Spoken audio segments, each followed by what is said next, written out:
Welcome back. This is lesson 5 in this section of the training copy and paste options. Still on the training how to get started with Excel. In this lesson, we'll be looking at how you can copy and paste using the paste transpose option.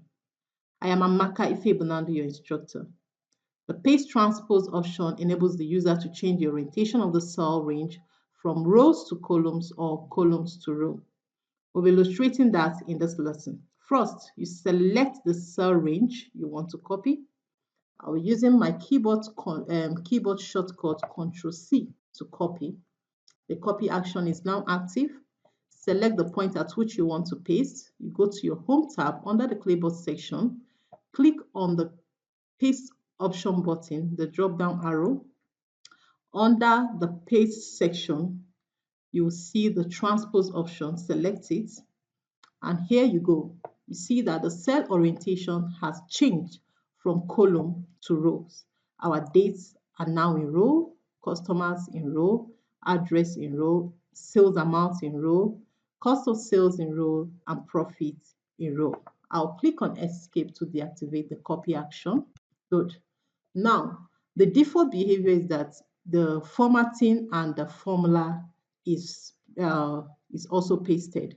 Right, so you can see that our formatting is there and the formula is also intact. As you can see on your Home tab, you can see the profit section has formula in it, the profit row has formula in it, and it's still there. The formatting of date is still intact as we have seen from the copied range, right? So that's the default behavior. The default behavior is that the paste transpose keeps both the formula and formatting feature. Right. So we'll be exploring another option of how you can use the paste transpose option.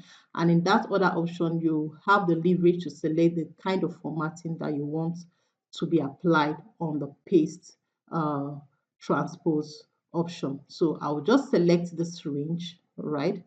Select it. I'll clear the entire cell by using this clear option under the editing section of the Home tab. Click on the clear all. Good. So select the range once again and use Ctrl+C on the keyboard to copy. Select the point at which you want to paste it. Under your clipboard section of the Home tab, click on the Paste option button drop down. Now go down to your Paste Special. Click on it. We have the Paste Special dialog box. So you select the transpose, check the transpose option here.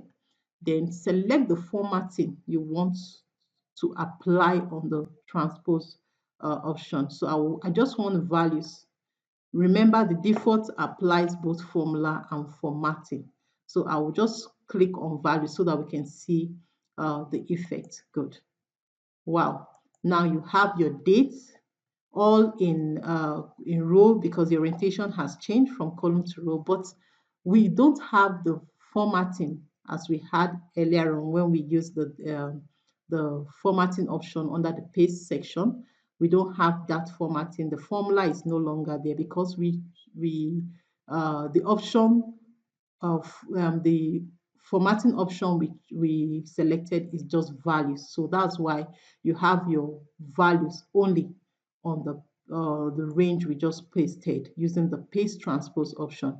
So we just click on escape to deactivate your copy. Good. So that's how you go using the paste transpose option. Either you use the default option under the paste section or you use the paste special option just as we did in the second method where we had to select the kind of formatting we want to be applied on the paste transpose option, right? So that's how you can use the paste transpose option in Excel. So this brings us to the end of this lesson. See you in the next lesson.